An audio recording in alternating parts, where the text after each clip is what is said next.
गुरु महाराज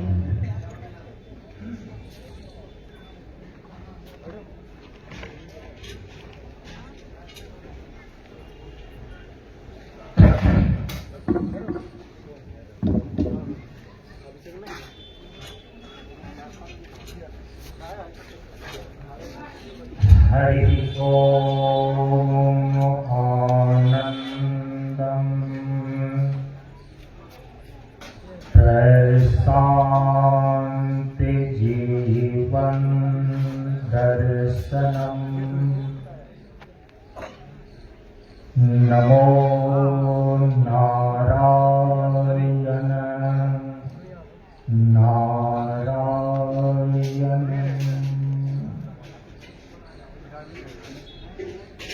ब्रह्मानंदं परम सुखदं केवलं ज्ञानमूर्तिं द्वन्द्वातीतं गगनसदृशं तत्त्वमस्यादिलक्ष्यम् एकं नित्यं विमलमचलम् सर्वधि साक्षीभूतं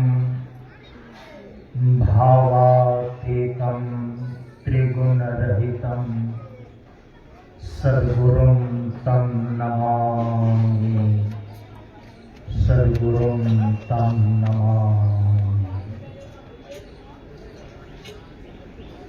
श्री गुरु चरण स्पर्श अनुभूति साध संगत की पूर्णाहुति सत्र में मंचासीन संत वृंद और सत्संग का श्रवण करने आए हुए श्रद्धालु सत्संग प्रेमियों, ज्ञान बढ़े गुणवान के संगत ध्यान बढ़े तपस्वी संग किन्हा बुद्धि विवेक विचार बढ़े संत सन्यासी सुसज्जन किन्हा। इसलिए ज्ञानी वेद है ज्ञान से व्याधा वेद है तीर सद्गुरु वेद है शब्द से भींगे सकल शरीर। प्रेमियों, हम सभी लोग बिहार प्रांत के कटिहार जिला अंतर्गत बरारी में स्थित गुरुद्वारा श्री निर्मल अद्वैत आश्रम के प्रांगण में ब्रह्मलीन स्वामी प्रदीप हरि जी महाराज की 6वीं जयंती गुरु पर्व के अवसर पर आज दिनांक 17 दिसंबर सन 2024 ईस्वी को इस श्रद्धांजलि की अंतिम सत्र में दिन के पूर्वाह्न में आरंभ हुए सत्संग सत्र में उपस्थित हैं। मुख्य रूप से जिस महापुरुष के पुण्यतिथि के अवसर पर यह महोत्सव आयोजित किया गया है, ब्रह्मलीन स्वामी प्रदीप हरि जी महाराज की इस पुण्यतिथि को उनके श्री चरणों में सर्वप्रथम हम अपनी श्रद्धांजलि समर्पित करते हैं। प्रेमियों,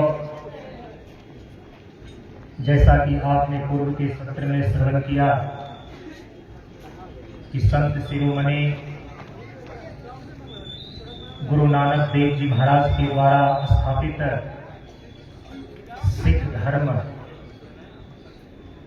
यह सर्वविदित है कि यह सनातन धर्म का एक अभिन्न अंग है। सनातन धर्म के द्वारा निर्धारित और निश्चित किए गए जीवन के 6 उद्धारक तत्वों में अंतिम 3 तत्व हैं गुरु, ग्रंथ और गोविंद। जीवन के 6 उद्धारक तत्वों में अंतिम जो ये 3 तत्व हैं गुरु, ग्रंथ और गोविंद, इसी की प्रतिष्ठा हमारे संत शिरोमणि गुरु नानक देव जी महाराज के द्वारा पूर्ण रूपेण प्रतिष्ठित किया गया। हम सभी लोगों ने प्रथम दिन के सत्संग सत्र से इसी 3 तत्वों पर विचार किया। आप सभी लोगों ने श्रवण किया गोविंद अर्थात परम तत्व परमात्मा ईश्वर, इसका स्वरूप क्या है, इसके विषय में आप सभी लोगों ने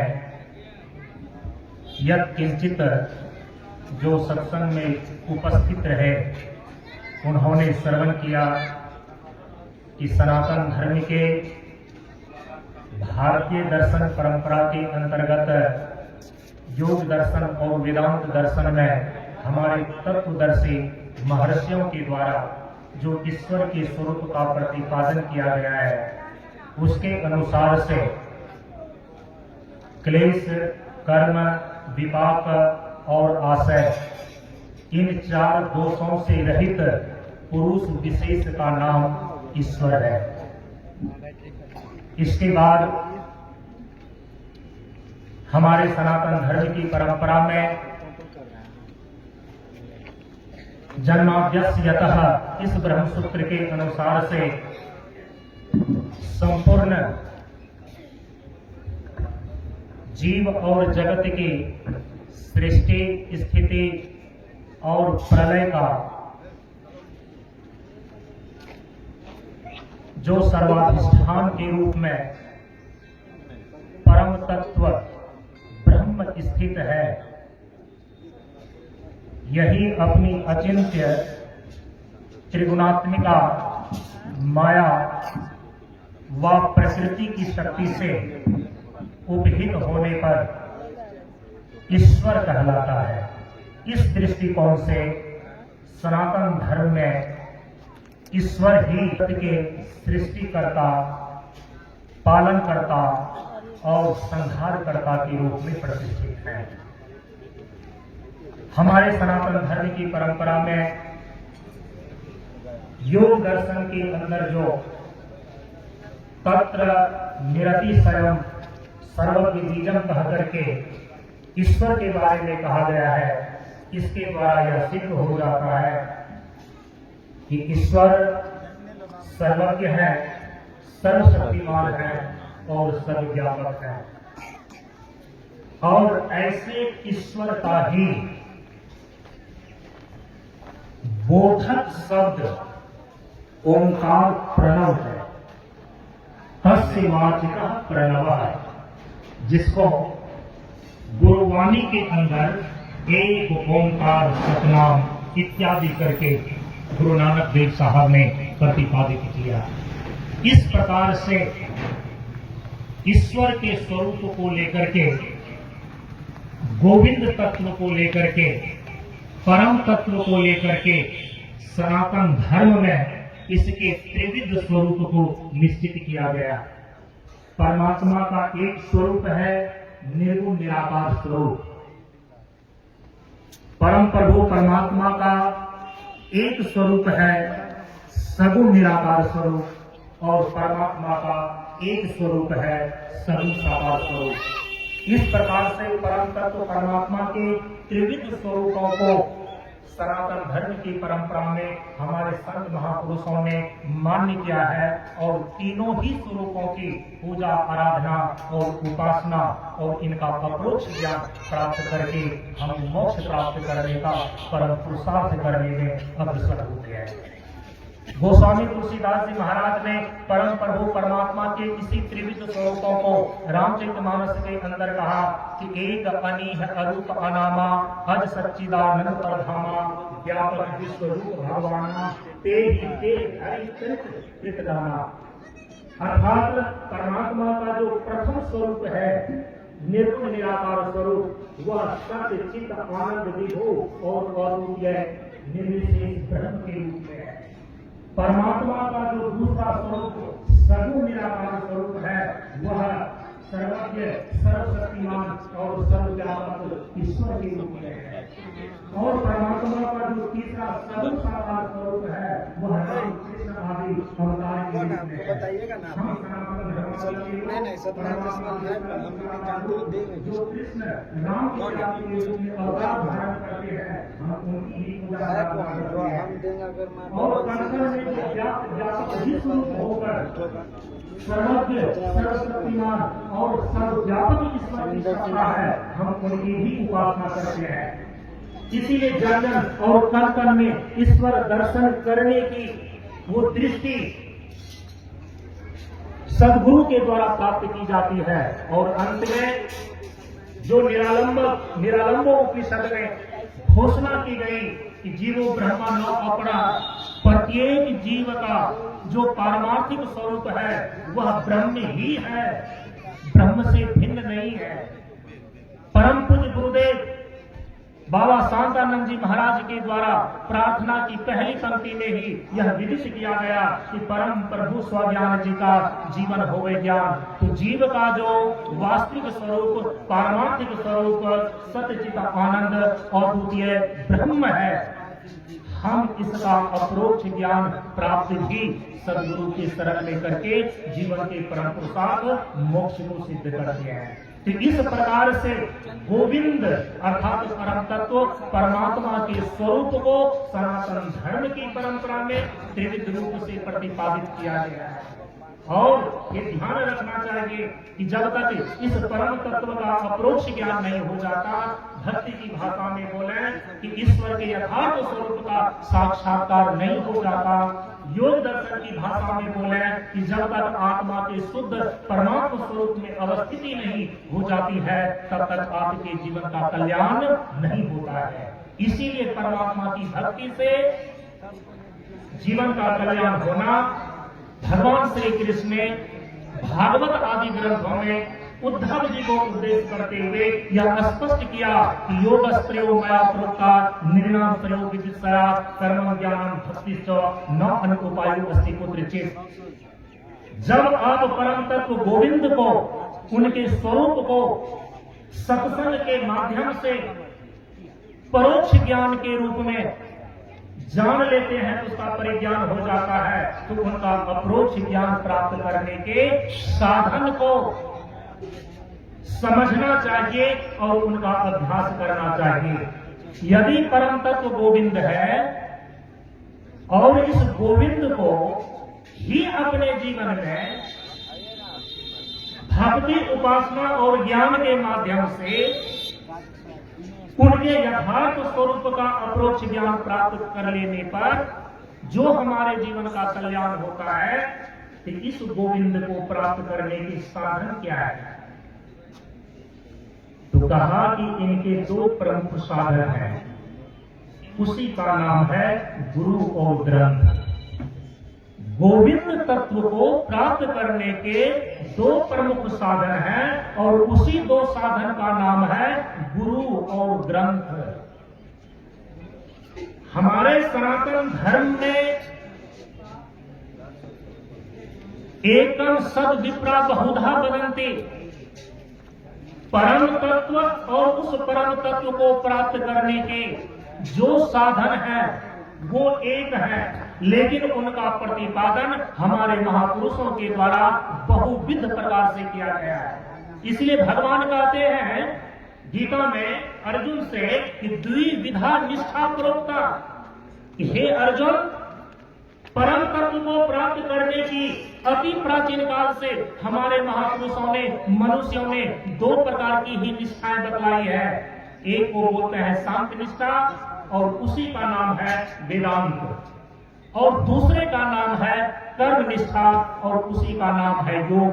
तो योग और वेदांत की विधा से हम उस परम तत्व को उपलब्ध होते हैं। उसी को यहां पर कहा जा रहा है गुरु और ग्रंथ। चूंकि अभी तो ये श्रद्धांजलि का सत्र है और सारे संत वृंद को अपनी भावपूर्ण विचार को रखना है। यदि सत्संग का सत्र संध्या काल में हुआ तो हम उस पर विशेष रूप से चर्चा कर सकेंगे। अभी केवल आप इतना ही समझ लेना कि भगवान जिस द्विविधा निष्ठा की बात कर रहे हैं और 6 उद्धारक तत्वों में अंतिम जो 3 तत्व गुरु, ग्रंथ और गोविंद है, गोविंद जो परम तत्व है, उसी परम तत्व को प्राप्त करने के ये 2 प्रमुख साधन हैं, गुरु और ग्रंथ। यदि गुरु न हो, ग्रंथ न हो तो आप परम तत्व का बोध नहीं कर सकते। लेकिन यहाँ पर एक बात को ध्यान में रख लेना चाहिए, कई लोगों के मन में ऐसा प्रश्न उठता है कि क्या केवल गुरु को वरण कर लेने पर और ग्रंथ को प्रमाण न भी माने तो क्या काम नहीं चलेगा? बहुत ऐसे सारे लोग हैं जो ये प्रश्न करते हैं कि यदि संत महर्षियों के द्वारा उनके अनुभव अनुभूति की बातों को ही ग्रंथ में लिखा गया है, यदि केवल उन्हीं ग्रंथों का हम अनुशीलन कर लें तो शरीरधारी गुरु को बनाने की क्या आवश्यकता है? यहां पर प्रेमियों आप याद रखना, सनातन धर्म की परंपरा में गुरु और ग्रंथ दोनों ही परम तत्व को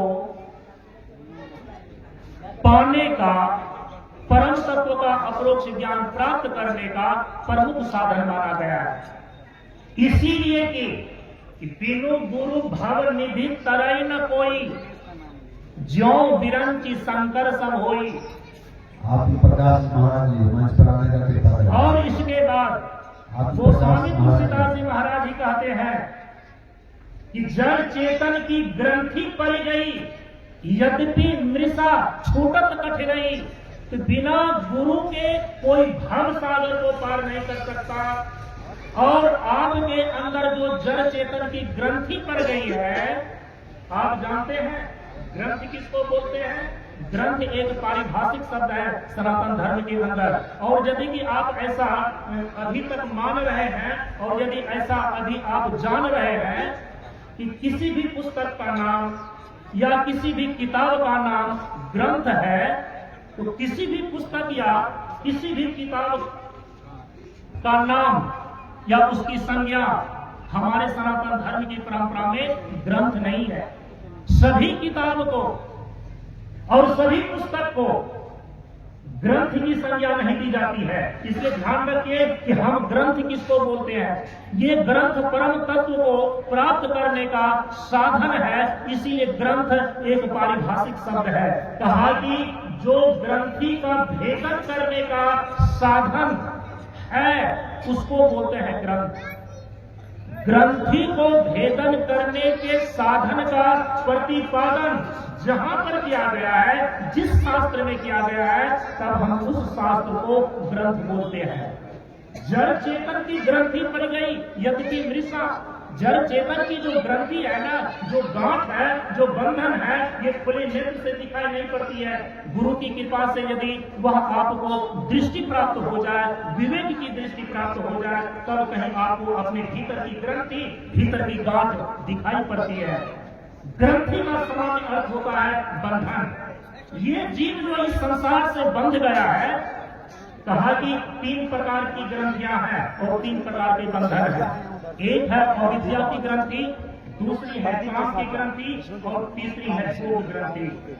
अविद्या की ग्रंथि को ही अविद्या का बंधन बोलते हैं। और यहाँ अविद्या का अर्थ है कि स्वरूप अज्ञान की अविद्या, अपने ही स्वरूप का जो अज्ञान है हम उसको बोलते हैं अविद्या। और दूसरा जो है काम ग्रंथि, काम ग्रंथि का अर्थ होता है कामना का बंधन। संसार की जितनी भी प्रकार की कामनाएं हैं वही इस जीव को इस संसार में बांध करके रखता है। तो दूसरे प्रकार का बंधन है कामना का बंधन। और तीसरी जो ग्रंथि है वो है भोग ग्रंथि, और उसी को कर्म फल भोग के रूप में कर्म का बंधन बताया गया है। तो तीनों प्रकार की ग्रंथियों के भेदन का, तीनों प्रकार के बंधनों से छूटने के साधन का प्रतिपादन जहां पर किया गया है, हम उसको बोलते हैं ग्रंथ। इसीलिए हमारे उपनिषद में यह घोषणा किया गया कि यदि गुरु होना भी चाहिए तो कैसा होना चाहिए, श्रोत्रिय ब्रह्मनिष्ठा। क्योंकि अशास्त्रीय गुरु, शब्द प्रमाण से रहित गुरु हमारे सनातन धर्म की परंपरा में अधूरा माना गया है। और यदि कि केवल आप ग्रंथ के शरण में रहते हैं और गुरु का वर्णन नहीं करते हैं तो याद रखिएगा, बिना गुरु का कोई भी ग्रंथ मौन है। बिना गुरु का मर्म जाने लागे आप असार, कितना भूगोल रह गए करके बात विचार। इसीलिए वेद भोजन के इतिहास जानकर कौन गुरु से वंचित है, यदि सदगुरु की शरण पकड़ ली तो उद्धार तुम्हारा निश्चित है। बोलिए प्रेम से श्री सदगुरु महाराज। इन्हीं शब्दों के साथ मैं अपनी वाणी को विराम देता हूँ। परम पूज्य गुरुदेव के श्री चरणों में प्रणाम करते हुए आप सबको एक साथ नमन। बहुत बहुत धन्यवाद सभी जो